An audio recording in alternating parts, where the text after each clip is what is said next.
আজকে প্রবাসে আমার প্রথম দিন।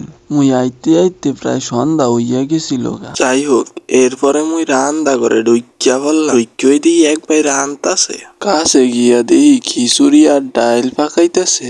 আমি বাইরে সালামটা দিয়ে ওই জিগায় লইলাম, ভাই কি পাক করতেছেন? ভাইটা আমার মুচকি একটা হাসি মাইরা কইতাছে মাছ।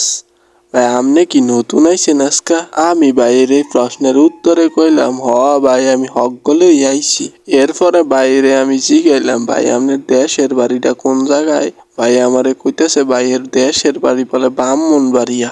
আমি তো এই কথা হুইন্না পায়ে ধরাই গেছিলাম গা। এরপরে ভাইয়ের লগে অনেকক্ষণ এই আজাইরা ফেসাল পারলাম। ফেসাল পারার পরে ভাইয়ের আমি জিগাইলাম, ভাই আপনি কি কোনো কষ্ট পাইছেন?